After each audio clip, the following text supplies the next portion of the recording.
We are welcoming Maya Zahira, who is a spiritual teacher.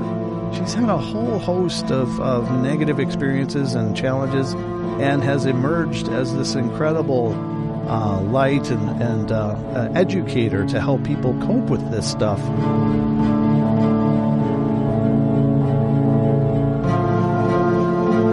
She has a website. It is www.psychicprotectionsanctuary.com.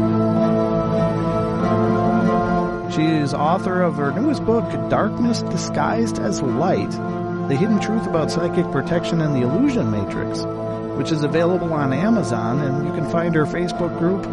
Look for Psychic Protection Sanctuary, as well as the YouTube channels. Hey everybody, and welcome to the Paranormal Portal Podcast. I'm your host, Brent Thomas. Thank you all for joining us, and special thank you goes out to all of you who continue to support the podcast and continue to spread the word.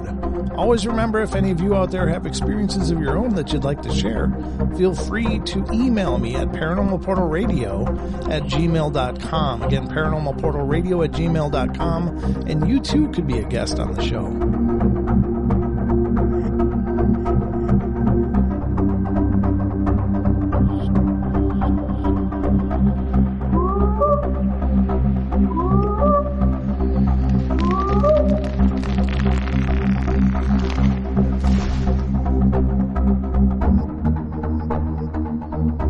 Welcome to the sound of suspense, to the fear you can hear. Welcome, Maya. Thank you so much for joining us.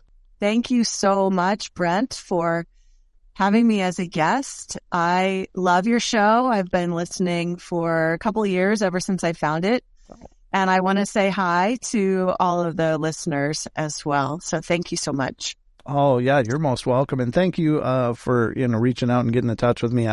I'm really excited about this, not only because you are an experiencer, but you have made it your scope in your life's work to help people in these situations. And I think that is an incredibly wonderful transformation of a very negative experience into a very positive thing for a number of people. So it really is an amazing transformation. And I'm thrilled to have you here because you really have been through the ringer in your past and have seen and experienced some of the darkest stuff out there, really. And how did this all start? What was going on? Absolutely. So today I'm really looking forward to sharing a lot of my personal story with everyone here. Mm-hmm. But I don't want to forget, I want to just touch on something really quick. Sure. So that the listeners know.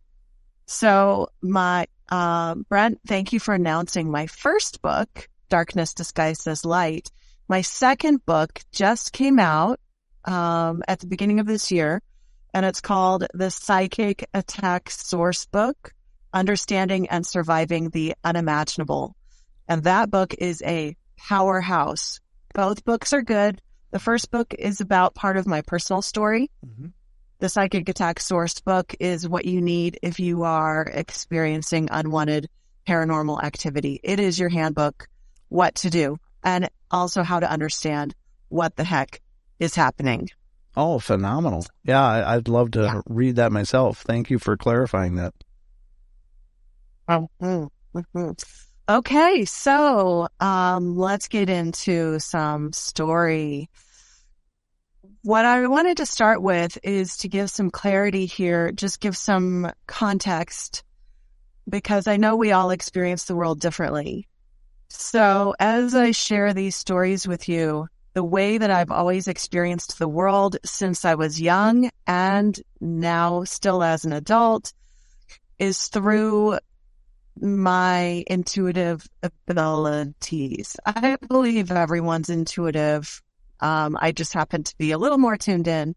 And so ever since childhood, I've had visions, knowings, premonitions, strong intuition, various psychic experiences. And I literally use my intuition for everything. Like, it's how I interpret the world. I literally choose what car insurance I'm going to pick, with like which one's going to be best. I use my intuition. So it's literally a part of my practical life, and it's also how I interpret my reality. So I wanted to just be clear about that. I'm an open-minded skeptic and open-minded questioner, and I encourage everybody when they hear my story to run it through your own filter and just feel into what you think about it. And with all of that said, I want to just clarify that as I go through my story, I'm going to be really clear. I'm going to try to be really clear about which aspects were happening in the physical reality and which information was coming through intuitively, perhaps through a dream or a vision, so that you can interpret my story. Okay, so I've had some really intense experiences since childhood, but I'm going to start with something more recently, and that is with the death of my biological grandmother, God rest her soul. She passed away a few months ago, and this is the first time that I'm sharing this part of my story, by the way, because it's very personal. Sure. It was in August, and this is my biological grandmother, and I specified biological because I was adopted when I was an infant, and there are some aspects of my relationship with that aspect of my biological family that I've discovered recently. So this very weird stuff happened on the day that she passed away. And I did not know. I didn't receive the notification that she had died until later in the day. It was like 4:30 p.m. So it was early in the morning. I was outside. I live out in nature. I was sitting out back. I was doing my morning meditation, which is with my eyes open, just looking at nature and just sitting there and processing stuff. And all of a sudden, I heard this like loud rattling noise. Now, I do live in the Southwest. I live in Southeast Arizona in the desert. So there are rattlesnakes here. But this was the first rattlesnake encounter that I had and that I've had since. The only time that I've encountered rattlesnakes out here. So I'm sitting there and I hear this loud rattling sound. And I at first I'm looking like, what is that sound? Where is it coming from? What's happening? And I look and I see there are two rattlesnakes standing up vertically, intertwined. So they're wound around each other. They're not laying down on the ground. They're standing up. And I'm standing on the porch. So I'm enough away from where they're at that I'm safe. But I see these snakes and I'm thinking, oh my God, like what is happening? And I later found out that they were probably mating. And as soon as I looked over and I realized what was happening, they started to unwind. And then one of them slithered to underneath my house and the other one went into a bush. I didn't walk through my yard for a few weeks after that. I was really nervous. At the time when that happened, I thought, wow, that was like really wild. I just thought it was an interesting aspect of wildlife. But in hindsight, I realized as I described some of the other things that started to happen, that it was all part of the energy of my grandmother's passing. So later that day, oh, and by the way, I got a video of the snakes. I got a video of the last part when they were unwinding. So it actually did happen. It was not my imagination. Sure. So then later I got the notification that she had passed. She and I had a difficult relationship. It wasn't an easy relationship. But I'm a compassionate person and I felt bad about her passing. Later at night, I was sitting here at my desk, just finishing up my work, and I kept hearing this skittering noise. And I thought, oh, I wonder if I have another mouse. I mean, I do live out in the country. And so I figured it was a mouse. about an hour later, I get up to close down for the evening, and I happen to see the wall behind me. There's a scorpion on the wall. And I freak out. I'm like, oh my God, that thing has been right behind me this whole time. I mean, as I was hearing all the skittering for the last hour, it was right behind me. It could have like jumped on me. And so I killed it. I have this like walking stick that I pulled it, I grabbed it, and I squashed the scorpion. And then I went to bed like, oh my gosh, things are feeling really weird. Like usually the energy in my home feels great, but it's feeling really creepy in my house.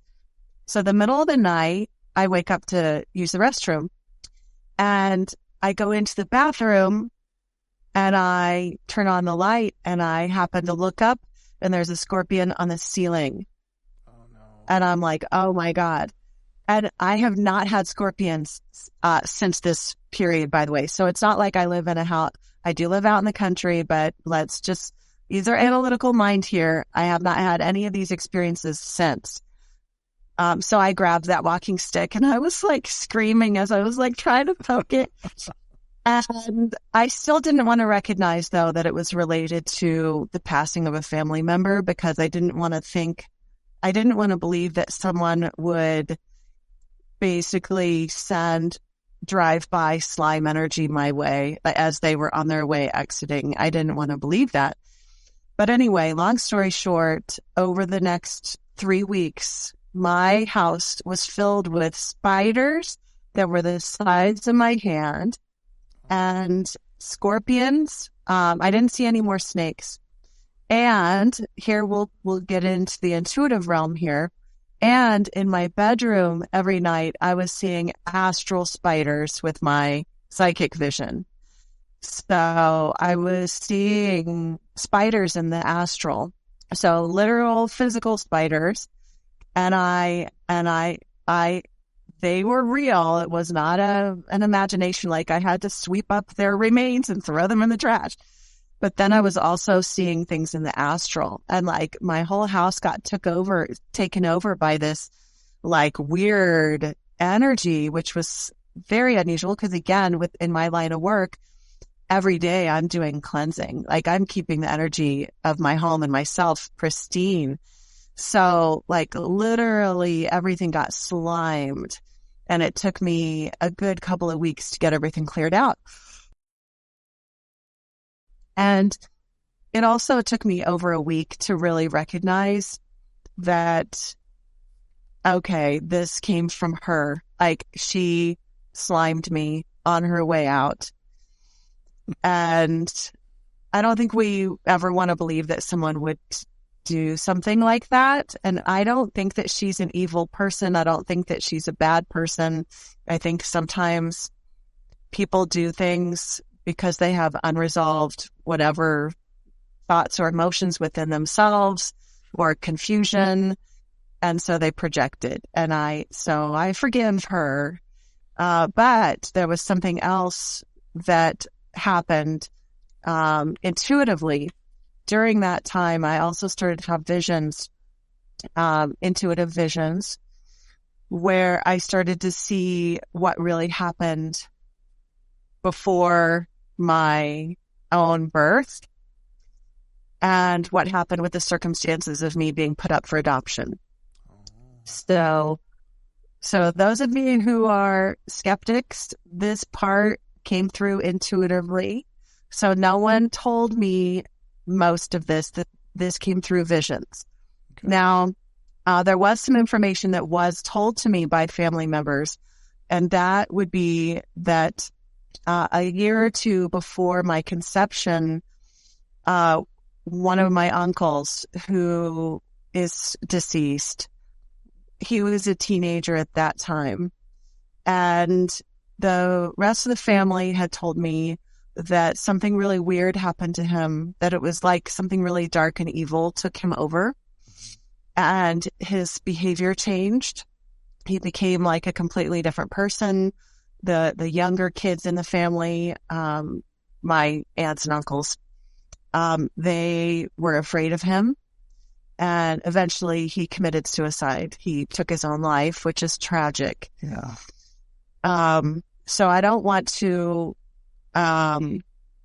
make light of any of that. That's very tragic what happened to him. Sure. What I saw in my visions about my grandmother, I saw a flash.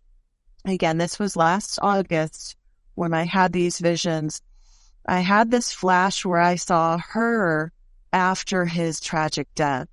And this was months after his death. And it was at the time when my birth mother found out that she was pregnant. And it was a big upheaval in the family because she wasn't married. And back in that era, that was so shameful. And it was a Catholic family. And I saw this vision of my grandmother, and I saw a demon appear in her presence. And it actually said to her, if you give this baby to us, the demonic realm, the rest of your family will remain safe. This tragedy that happened won't happen to anyone else in the family.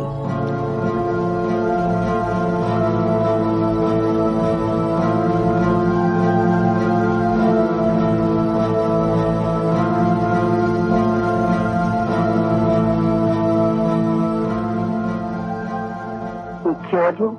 You can hear? Hear? Listen. Listen hard and tell me what you can hear right now. Nothing very much. The wind, crickets. Crickets and the wind. Do you know what I can hear? I can hear the grass growing, the sap rising in the trees.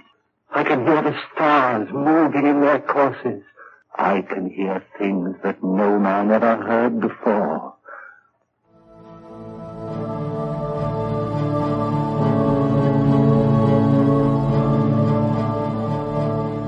Now, just emphasizing, this came through a vision, and I saw that and I thought, oh my God, it all makes sense. Like, it all made sense to me because of just a lot of factors that are too much to go into. Sure. So I see this and I felt just so sad, not for me right now, but for my infant self. I started to cry. I felt so sad for that poor innocent baby. Like, I was literally the sacrificial lamb for that family. Oh, no. And so then, so I was born in October, mid-October. And a few months later, I was adopted into another Catholic family. So I was put up for adoption. And that family, another vision that I had was that family, it was all planned out that I would be adopted into that family because of that promising me to the demonic realm. That particular family was chosen, and I'll explain why in just a moment. Sure. So I was adopted into this family with my mom and dad, my adopted mom and dad, and 4 other siblings, and I was the youngest. I was not the first to be adopted. They had adopted 2 other children before me. And there were a lot of crazy things going on as I was growing up. But I think a lot of people can relate to this, that when you're growing up in a really, whether it's a dysfunctional household or there's weird spiritual stuff going on, as a kid, you just don't know that that's not normal. Like, nobody has told you that that's not normal. So I grew up with a mother who would be acting normal one moment, and then all of a sudden her eyes would change. Her pupils would dilate to the most unimaginable pinpoints.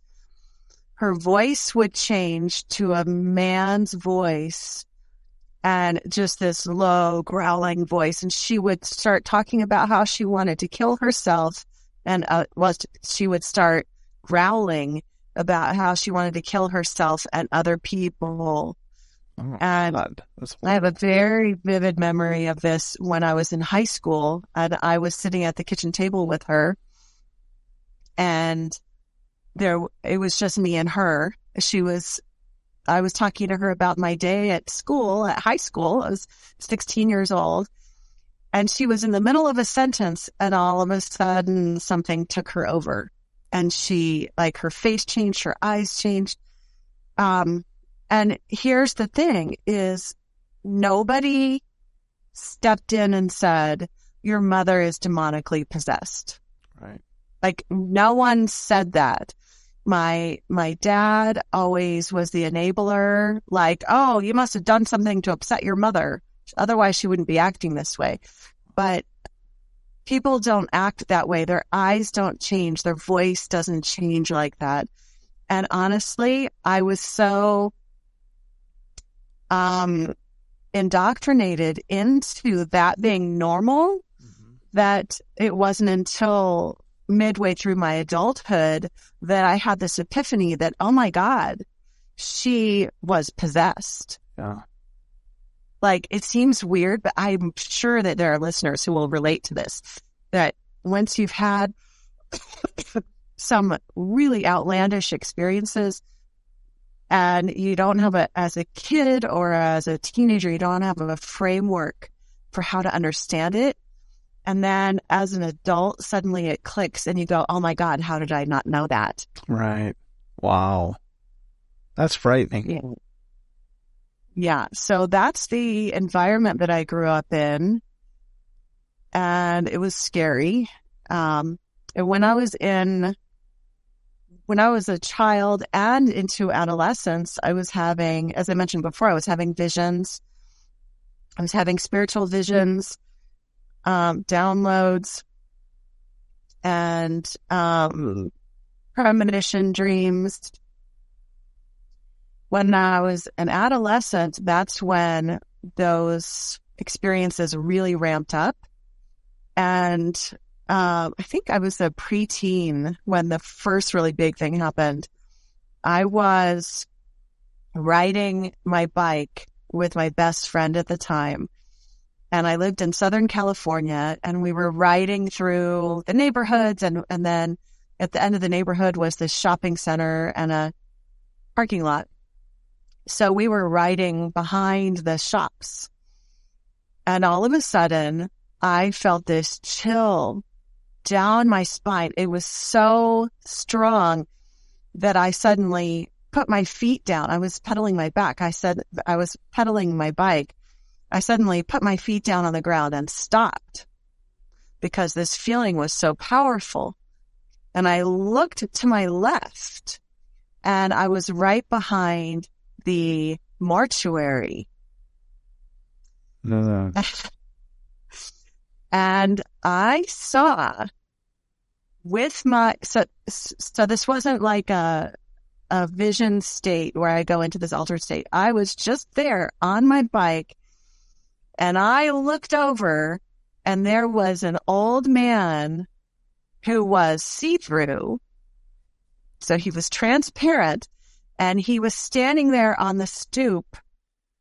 It was like this back stoop, and then there were 3 steps down to the parking lot. He was standing on the stoop, and he was looking from side to side with this expression that I would describe as, where am I? Facial expression. Now, he didn't see me, so we didn't have like an eyes meeting kind of thing. He was looking from side to side, like, where am I? And then my friend, who was the boss of that relationship, she had ridden further ahead, and she looked back and said, what are you doing? Hurry up, get over here. And so I was like, oh my God, that was crazy. And so I pedaled up to where she was. I told her what happened, and she didn't believe me. She thought I was totally lying. And I was not. that actually happened. And then in my adolescence, things really ramped up even more with really positive spiritual visions, but also some negative ones. That's where I really started to have some negative activity. And I'll share one of those stories with you right now. Sure. I woke up one morning. So I was a teenager. I don't know exactly what age. I woke up. The room was light because it was morning. It was not the middle of the night. My alarm had gone off, and I opened my eyes, and I saw a young man like my age standing next to my bed. And he had like face paint on. It looked like kind of like Kiss face paint. I have no issue with Kiss, by the way, but it was like Kiss face paint kind of stuff. And he stood there and he said, "Satan is my savior." Oh no. And I was like, and then I closed my eyes because I was like, oh my God, what is this? And then I opened them again and he was gone. Okay. Now, I know that I wasn't asleep. I was awake. I'm very certain of that. I was not dreaming. And I'm like, what the heck was that? Now, as life went on, I had this feeling throughout my whole life that young man, now this is just a feeling, not any, I don't have any proof of this. Sure. But that young man had been placed with me. I think it was a lost soul, a human soul. Okay. That he had been placed with me, kind of like we have guardian angels, like beneficial guardian angels. And remember that possibly I was promised to the demonic forces as an infant. Again, I can't prove that, but I believe it. I believe it. The visions that I had were so profound. And that if that's true, it makes sense that I had demonic beings or those working for the demonic realm watching over me in a negative sense. And so I always felt like that he was with me. And here's something else weird is that after my grandmother passed away, and after I got the text message that she had passed, I went outside in the evening to do another meditation. And when I was in meditation, the day that she passed, I saw this energy cord above my head connected to my crown chakra. And it had been connected to that negative guardian. So it was this cord connected to that guardian, and it all dissolved. And I thought, oh my gosh. So her passing allowed that connection to dissolve. So she was the one that was keeping it in place. That was my feeling about that. Wow. Thank God. Yeah. Oh. I mean, it's horrible to say maybe, but you know, if that indeed was what the agreement was, and it was contingent upon her still being here, then I guess it was a great thing that she did pass, and that was dissipated, and you were released. Wow. Yeah. Yeah. Oof. And as far as she's concerned, I do forgive her. If that is indeed what really happened, I do forgive her. I'm not happy with what happened. I'm not happy with any of that, and I no longer have contact with that family. Yeah. But I forgive her. I understand that somebody must have been really that she must have been very, very afraid to have made an agreement like that. Yeah. So I understand. I think I understand. Mm-hmm. I don't agree with it. I think it's horrible. Right. And I'm angry but I also forgive her. Oh, that's incredible. And I think that's also empowering, is that you're not going to allow that to still be a chain on your soul, so to speak, like that it would bind you in that negativity in any way. So releasing it is incredibly empowering. Yes, indeed. Big deep breath. So are you ready to hear about the haunted farmhouse? Oh, by all means, please. Okay. And feel free to ask any questions as I go. I'm trying to just move through because we have so many stories. Oh, yeah. So when I was in my 20s, I lived in a farmhouse with an elderly woman. I was renting the upstairs of her house, and then I was also helping her out during the day. And I was in, it was in, I forget what part of it was in Kansas, out in the country. And so shortly after I moved in, I started to have really weird experiences.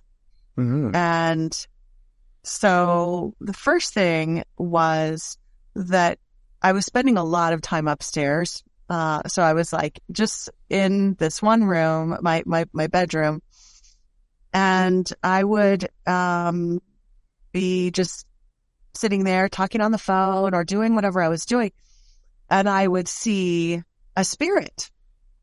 And I saw various different spirits that were all in pioneer clothing. Oh, wow. And this one that I saw was holding an infant baby. And now I had enough spiritual types of encounters throughout my life by that time that didn't freak me out. I just was like, oh, like there are spirits roaming this prairie, from long ago. It is what it is. Mm-hmm. But then things started to turn really dark. So this is a real scary part. If there's anybody who doesn't want to hear real scary stuff, but why would you be listening to Brent's channel? You don't want to hear scary stuff. Right. So I first realized there was something really dark in that house when I woke up in the middle of the night, and I'm 100% sure I was awake. I was not dreaming. I was laying on my back. I opened my eyes, and there was a dark shadow entity, something over me. Oh, wow. And it was like pressing down on me, and I could not move. I was paralyzed. I'm sure a lot of listeners have had the sleep paralysis thing. And I was terrified. And then the weird thing is that the next thing I knew, it was morning, and I was lying on my side, and I opened my eyes, and the first thing that I thought of was what had happened in the middle of the night. I opened my eyes and I thought, oh my gosh, did that really happen? Yeah. And I didn't want to believe that it really happened. I thought, did that really happen? Like, I just had this sinking feeling in the pit of my stomach. And I absolutely know that it happened. But you know how when something bad happens or something unexpected happens, part of our brain doesn't want to believe it. Mm-hmm. So I got up, took a shower, went to work, and tried not to think about it. And then, so I just thought, oh, hopefully everything's fine. Well, then a couple days later, I was sitting on the edge of the bed. I had just hung up from talking to somebody on the phone. You know, the old phones that we used to have. I had to hang it up on the receiver. And I was no longer on the phone. It was just me, and there was no one else there. And I heard this voice, and it was a disembodied voice, and it was as though the person was speaking right into my ear. It was not far away. And at that time, I was going by what is now my middle name, which is Jane. Okay. And I heard this male voice that said this into my ear. Oh, no. Oof. It like spread out the vowel. I mean, it just was the creepiest thing ever. And I sat there and I went, okay, I really have a problem. This is a problem. I finally snapped out of being in denial and recognized, okay, there is something happening. Like, I know I did not imagine that.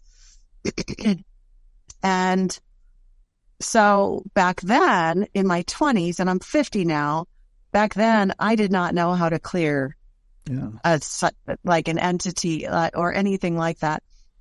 There was a gal that I had been going to for energy sessions out there. And I went to her and I said, there's a really dark entity in my house. What do I do? And she was like, well, you should burn sage. By the way, that's what everybody says. And a lot of people can probably relate that when you're dealing with something super dark, sage is not, it's usually not enough. You usually need something a lot stronger than that. So, of course, I tried to burn sage. It didn't work. Yeah. Okay. But I was able to establish at least a partial solution until I was able to move out. And it was a creative solution because, again, I didn't have anyone, like the person who was supposed to know didn't know how to advise me. And I didn't have anyone else that I could go to at the time. Right. And so I was like, how do I get rid of this thing so it's not messing with me while I sleep, so it's not attacking me? And so this one day I was standing there and I had this creative idea, and it was to imagine that I was a mountain lion, which is actually native to that area around there, by the way, to imagine, to take on the spirit of the mountain lion and to just like take on that ferocious nature. Because I think as human beings, we believe that the entity is stronger than us. And so we cower and we go, oh my gosh, I'm so scared that thing's going to hurt me. Right. Well, for some reason, I was able to just click into the embodiment of this kind of energy. Mm-hmm. And I was able to up-level my personal power. And in that moment, I had a sense, I didn't see it or hear it, but I had a sense that really dark entity was in the hallway. So I imagined like me doing the fiercest growl and telling it to get out. Good for you. And so the partial solution was that I was able to get it to move up into the attic. Oh, nice. So, yeah. So I was not able to get it to move totally out of the house. Mm-hmm. I also had a sense that really dark entity was actually not a demon. Mm-hmm. It was a human soul that had gone so dark that it didn't even look human anymore. It just looked black, this blackness. Mm-hmm. And I also had a sense that it had entrapped those other spirits that I had been seeing, and that they couldn't leave the house. Right. There was this entrapment thing going on. Sure. At the time, I didn't have the knowledge or the know-how or even realize that I could possibly help free those souls. I didn't know about that back then. Sure. But I was able to free myself, and I eventually moved away from that place. But one thing that I didn't mention is that after that very first attack, I became sick. I developed some medical issues Oh, no. And I remained sick for several years after that. And I do believe that it was a result of literally that entity, that dark, such a low vibration energy, engaging with my physical body. Right. So it had an effect, a very real effect. That seems to come up quite a bit too in this stuff, that if you are in presence of a dark energy or a field of dark energy, it will have ramifications on your health. And just for those of you out there that may be like, well, what, really? How can that work? Just think about living, the ramifications of living in close proximity to power lines. And that EM can raise havoc and in the form of tumors and all kinds of strange and negative health issues. So I think that stands to reason, and it comes up an awful lot that people in dark, negative places will end up manifesting that somehow just by constant exposure. So, yeah, that makes perfect sense to me. Yeah. Yeah. And it makes perfect sense to me that, the energy around you has a real effect on you. Yes. Whether it's positive or negative. So I survived that. And then in my late 20s, I went on to, I left my quote day job. I became self-employed, and I was doing a lot of spiritual work and empowerment work. Now, from this perspective, I look back and I describe myself as a feel-good spiritual practitioner. And we need the feel-good spiritual practitioners because this world is hard. We need those people doing that work. But also, like, I was doing all the like fluffy stuff, and I didn't really want to recognize any of the dark stuff. And so I went for several years, like a couple of decades, doing that kind of work, teaching Reiki classes, putting on retreats, energy work, and all of that, until in 2016, I went through the most horrific and life-threatening psychic attack that I could ever imagine. And it was so bad that I thought that entity was going to kill me. And what happened, this is just a very short synopsis of it, but I do go through this whole story because it's very multi-layered in my book, Darkness Disguised as Light. So in a nutshell, I went to a one-on-one session with a spiritual colleague. I went to her for a session to get a second opinion on some stuff. And as a result of connecting with that spiritual teacher, I came under terrible attack. Now, this is someone who says, and she possibly believes, that she works with a council of angels. And there are many spiritual workers out there who are working with angels. I have no issue with angels. I love angels, actually. I've got one behind me. But what it turned out was this council of angels were not angels at all. It was actually one entity. It was a jinn that was shape-shifting and fooling her and a whole lot of people. And what happened, for some reason, when I got in contact with her, that thing attacked me.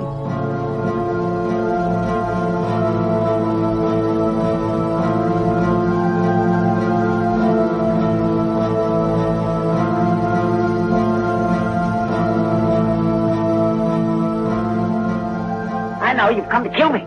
Yes, Oliver, I've come to kill you. But you can't do that. You can't. Yes, Oliver, I can.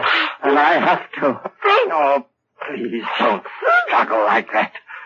I'm stronger than you are. You can't get away from me.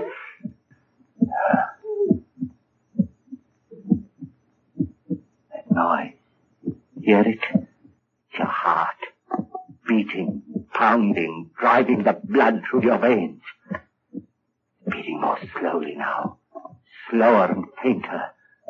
Running down like a tired clock. I'm not going to let you go until it's stopped.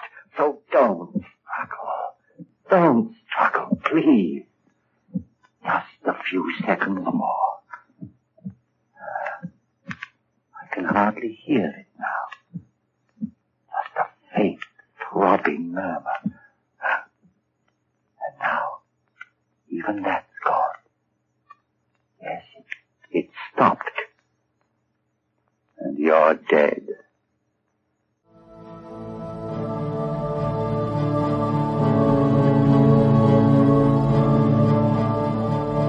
When other people were interacting with her, it was doing its shape-shifting thing and pretending to be angels.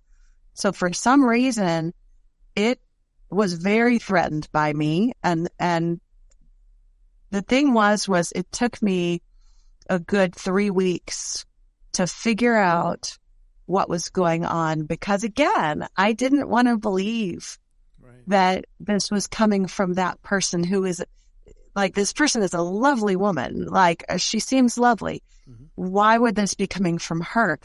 And at that time in 2016, honestly, I had no idea even what a jinn was. Mm-hmm. But since then, I've had numerous encounters with them and I know all about them. But back then, I did not have any framework to understand what was happening. Mm-hmm. So some indications that I was under attack included lights flashing that didn't used to flash. All of a sudden, the lights are flashing. And I was having episodes of missing time. So it would be, so this one day I woke up and it was sunny. It was kind of hot. And I went to the bathroom and I went back to bed and it was morning. Okay. And then I went to the bathroom. I went back to bed. I woke up and it was 4 p.m. and it was dark and it was raining. And I was like, where did I go? What the heck happened? I've never slept till 4 p.m. I don't know what happened. And then wildlife was acting really weird. I would go out into my backyard and these birds were swooping down right over my head and squawking, making weird noises. Now, some of these things we could explain away. We could be like, well, maybe it was just some weird thing. But then there was a certain point where I figured out that it was coming from her. And I figured out, now I didn't know for sure that it was the jinn yet, but I figured out, oh my gosh, this actually is coming from whatever entity is connecting with her.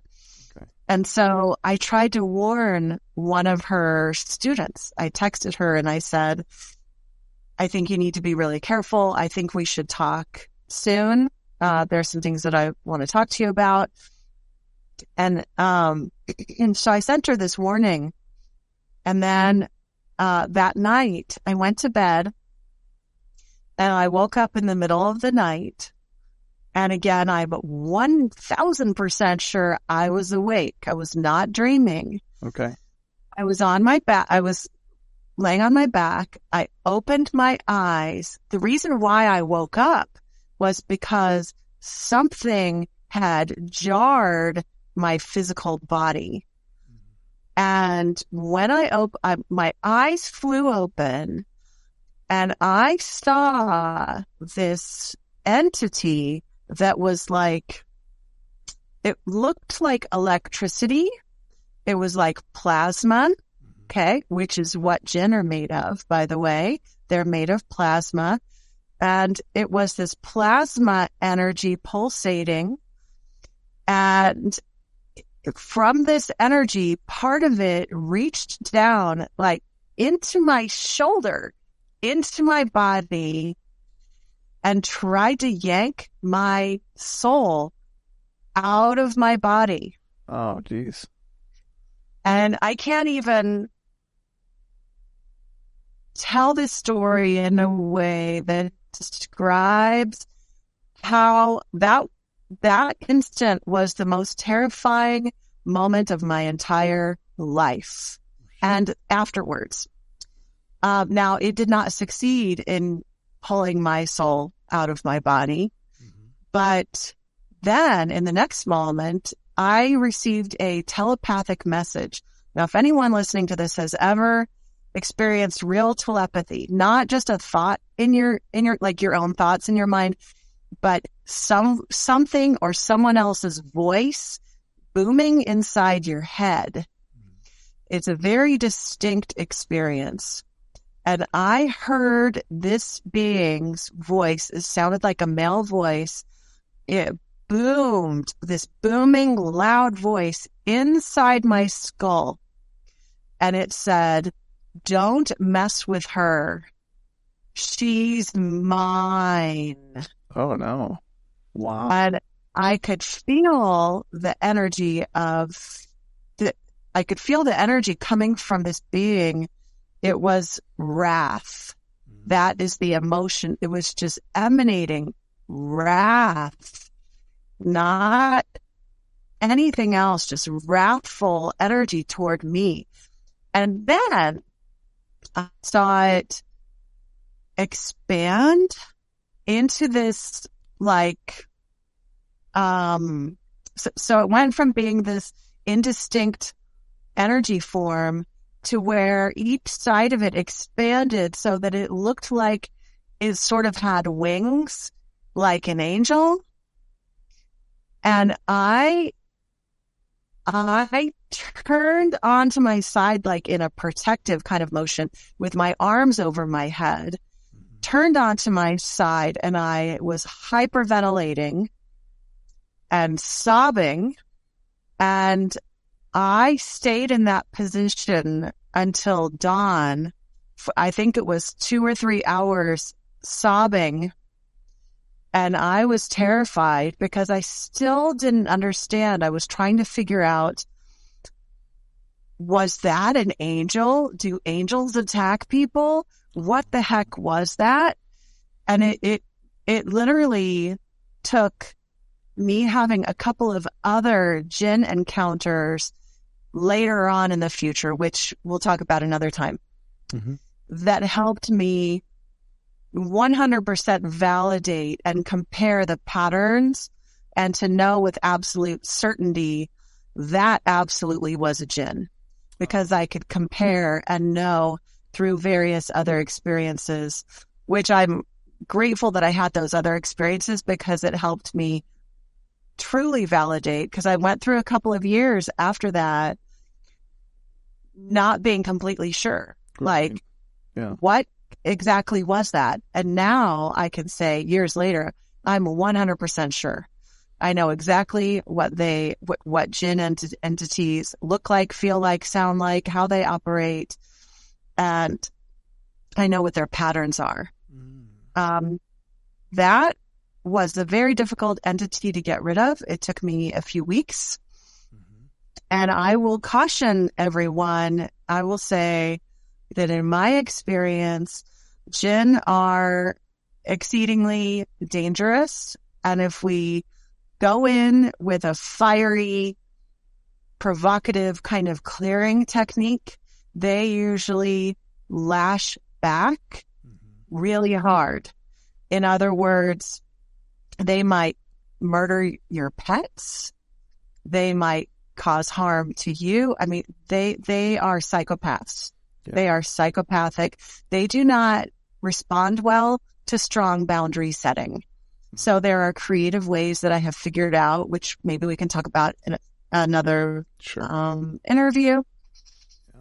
But I was eventually able to get rid of that entity. And I do explain that process in my book, Darkness Disguised as Light. I'd like to give your listeners one really important tip that can give them relief for pretty much any kind of entity. Yes, please. Does that sound good? That sounds okay. Wonderful. Let me get a quick drink. Yeah. So most of you have probably heard of this. It's frankincense resin. And there's a reason why, in my opinion, there's a reason why the Catholic Church had a long history of using frankincense for exorcisms, and even in some of their masses. I don't think they typically use it anymore. They probably should. But what I've found through trial and error is that when you burn frankincense, and I'm not talking about the synthetic incense sticks that smell nice. I mean actual frankincense resin. It's these little pebbles, and you burn it. Thank you. He's holding some up. You burn it on a charcoal disc. Mm-hmm. And you can actually, if you don't know what I'm talking about, you can go on YouTube and type in how to burn frankincense resin. Yeah. And there are like 1,000, 2,000 videos that will tell you how to do that. Sure. So just burning some frankincense resin, not a tiny bit for the lovely smell, but smoke up your house. Okay. Like really fill it up with that smoke. And most entities do not like it, and including jinn, demons, negative elementals, dark human souls, like really the whole gamut. Through trial and error, I've noticed that they will usually leave for anywhere between a day to 3 days. Oh. So it does not get rid of them usually permanently, unless it's an easy spirit. If it's an easy spirit, they might just leave because you've asked them to, right. Or if you burn a little bit of sage and say a prayer or a blessing. Mm-hmm. But if you're dealing with something really nasty, the cool thing about frankincense is that you don't need any special esoteric knowledge. You don't need to know how to do any special incantations or anything like that. You can just burn the sage. And I call it a physical tool. So you've got your spiritual tools, you've got your physical tool. With a physical tool, you don't have to know anything. You can just burn it. And then when you start to see activity again, burn it again. Sure. And if you're under severe attack, you might have to burn frankincense in your bedroom right before you go to sleep every night, just to help keep you safe. Mm-hmm. So that's like one of my number one, that is the number one quick tip. Everybody wants a quick tip, but we also need to remember that if you've been dealing with a really severe issue, or you've been under attack for a long time, some frankincense isn't gonna 100% resolve that issue. There are a lot of other things that need to be done. We can talk about that another time too. Yeah. So do you have any questions or anything you heard? Well, I just think it's interesting because in our Western society, we really don't hear things like jinn mentioned much. It's kind of considered, historically speaking, it's described in the Quran quite a bit in Islam and such, but it's I don't think most people are very familiar with jinn as an entity and such, but just in a nutshell, according to the Quran, they were developed outside of the angels and outside of men. And it's interesting that you said that you saw it as a ball of energy, because one of the origins of the jinn is that they were forged from the blue flame, not mud and soil like our bodies were, clay. And they were very distinctly different than angels and therefore demons. So they are a unique presence that really isn't talked about much outside the Middle East. But it is something that can be present anywhere and everywhere, huh? Yes, I've after my own experience with the jinn, when I started working with clients with psychic protection issues, I had various different clients that were having jinn issues that were living in all different places throughout the world, not just the Middle East. Yeah. And so we need to understand that this is a distinct entity.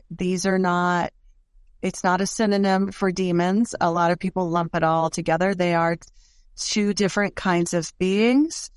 And jinn don't just exist in one part of the world. They're actually everywhere, and they're master shapeshifters. That's why it gets really tricky about them, is that they really like to plug into certain people who are in leadership roles so that they can shapeshift into whatever sent master or angels or whatever.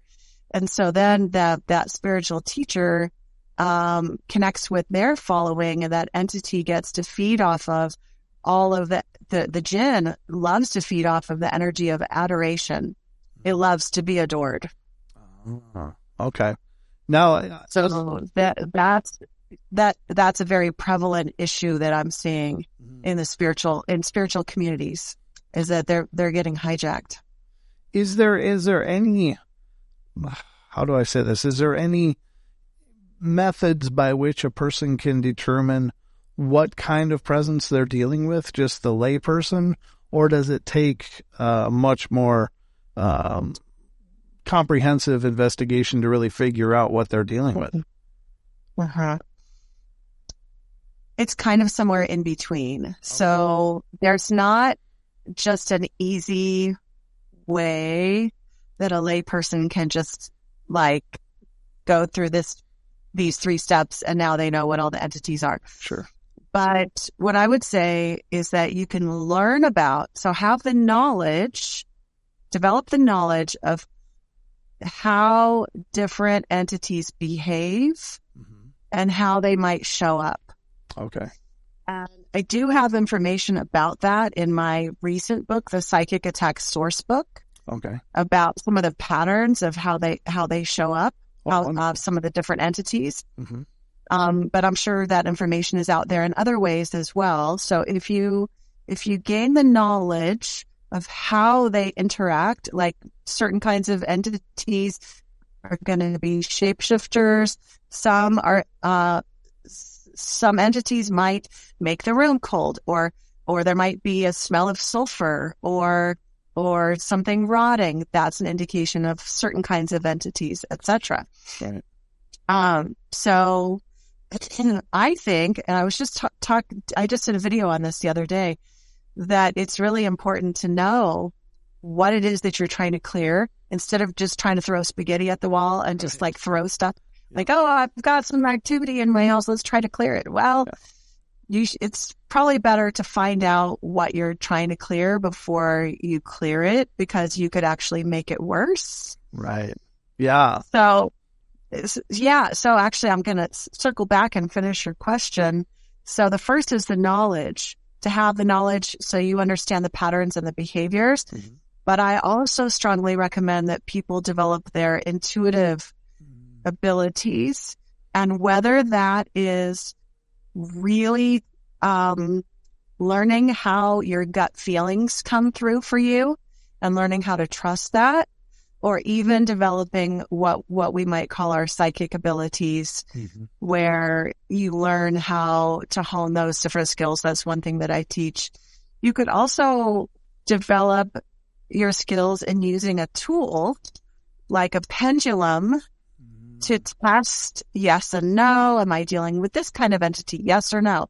This other kind of entity? Yes or no.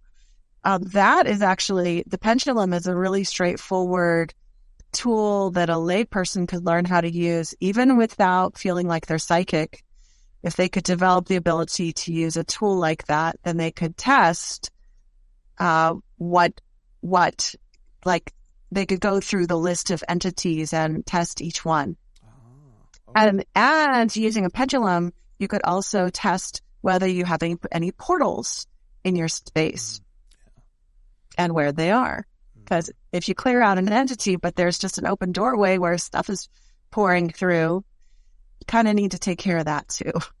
Yeah, and that's a little bit different but I've heard of Reiki practitioners, much like yourself, being very adept at shutting down portals and stuff. And I imagine it's not exclusive to Reiki, but that's just a really great methodology, I think, for having those closed. But yeah, if you push something out of your house, but you've got a subway station where they can just come back in or other things come in, yeah, it doesn't solve the problem. The other thing I wanted to address was I really appreciate that you hit on the frankincense. And I think a lot of people are like, oh, you got something in your house, just sage.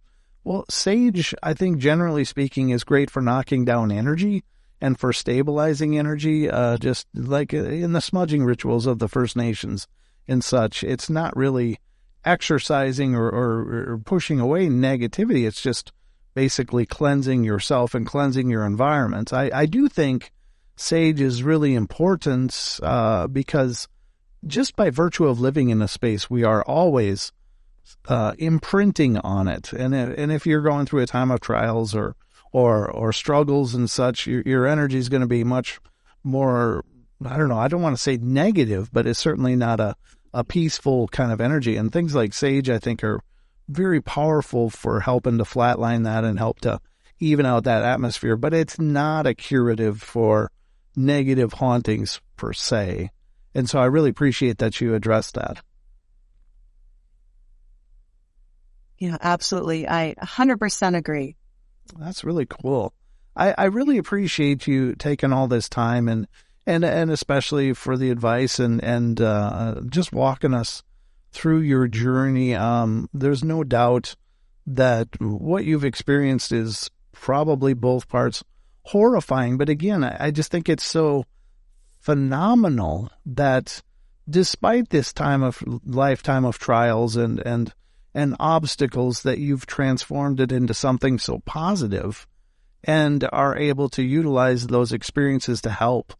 And that to me is about the greatest gift of all, is to take adversity and bring it into a healing and into helping people understand their situations and helping them to resolve them. And because in the paranormal, the one theme that is so consistent is that people, generally speaking, aren't asking for these experiences, but they can be absolutely crippling, no matter whether it's a cryptid or a spirit or a UFO or abductions or whatever.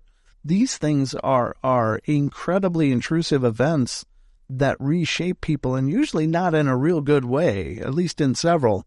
The ramifications can be absolutely life-changing. So to know that you've been through everything that you have and that you've turned it into such a positive and into a helping and helping people reassemble themselves, I think is just so powerful. So thank you so much for sharing all of this. You're very welcome. And I feel called to just add this to our story. And it's that when I was going through that period of jinn attack, and I was in the thick of it, I was afraid to go to sleep. So I was very sleep deprived. And it was 2:30 in the morning one morning, and I thought, well, I better try to go to bed. And I went and sat on my bed, and I sobbed, and I prayed for support and guidance and like somebody to help me or show me what to do. And then I got up and I went back to my computer and I looked online for like a support group or anything. And on that particular evening, I couldn't find anything. I didn't find anything except for fluffy stuff, like just visualize white light. Yeah. And so then I went back and I sat on my bed and I prayed some more. And I just made a vow in that moment.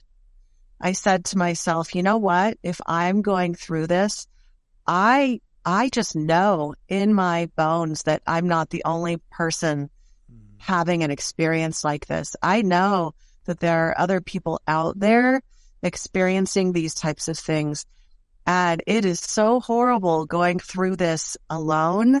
I don't want other people to have to go through this alone. And so if or when I get through this, I'm going to create a support group. And I did get through it. And I shortly after created my Facebook group, Psychic Protection Sanctuary. And it's been going, it's still a free group years later, because I believe, and I have a ton of videos on my YouTube channel too, Psychic Protection Sanctuary, because I don't want anybody to go through these things alone. The experience itself it can be highly traumatic. Yeah. And then going through it alone or having your loved ones not believe you, and that is doubly traumatic. Right. It's just like, we need support. We need our support system. We need your channel, Brent. We need the people telling the stories, so the people listening will know that they're not alone. Well, that's perfect. And it's funny because I was going to say, well, could you take a minute to let people know how to stay in touch with what you're doing? And you just named your Facebook and your YouTube, but again, Amazon for your books, is that correct? Yes. So you can find both books, and they're in paperback, Kindle, hardback. I'm going to be working on Audible, but you got to be patient. It takes time to do that. Yeah. Well, it's a process. Well, yeah. It's just been absolutely wonderful to have a chance to meet you, and thank you again for making the time to do this today. And I'll be really excited to have you back, and we can dive into this a little more, especially about protection, because I know there's so many formats out there talking about the phenomena. My show is no different. We do discuss the phenomena quite a bit, but I think it would be very empowering to have at least, some ideas of what people can do to mitigate these issues if they're having them, and learn, both how to handle it themselves, and then, if not, where to look for more help. I think a lot of people and this isn't me bashing paranormal investigation. I do paranormal investigating as well. But a lot of times after paranormal investigators leave, the activity's spiked, and it gets really intense for a period of time. And, I think it's more empowering to help people learn, how do you clear this? How do you protect yourself? How do you protect your space? And I really appreciate all of those insights. And ladies and gentlemen, please check out Maya's books. They're really timely and perfect. And I know that they're extraordinarily well written, and I'll be diving into them myself. I'm just really excited to read more about what you're talking about, especially in just, I guess we all have ideas of things to do for protection and such, but we can always learn from each other, and I'm really looking forward to what you're bringing to the table. And you've agreed to come back, so that's even double. Oh, yeah. I would love to. And Brent, can I add something? Please.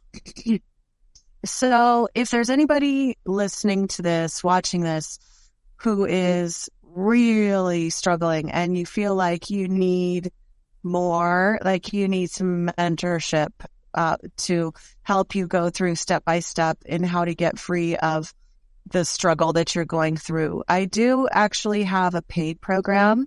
Oh, cool. I don't always mention it because I do have a lot of free offerings. So if you can't do the paid program, there's a lot. There's the YouTube channel, the Facebook group. But the paid program is on my website, psychicprotectionsanctuary.com. So if you feel a calling to go that direction, then head over there. You can look at what it's all about. Well, it's been an absolute honor and pleasure, Maya. Thank you so much for being here. Great. Thank you so much for having me, and thank you for all of your wonderful listeners as well. Get out!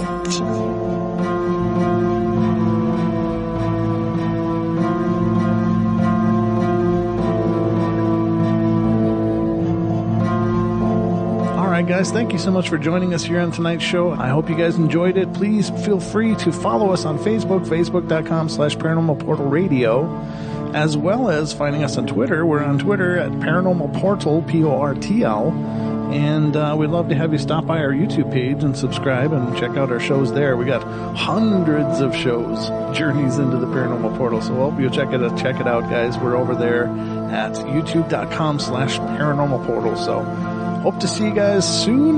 We'll be back, of course, for more podcasts in the coming days. So we love you all. Be good, be kind, be nice. Take care of each other. Help each other out. Find the magic in every day. And remember to laugh as much as you can.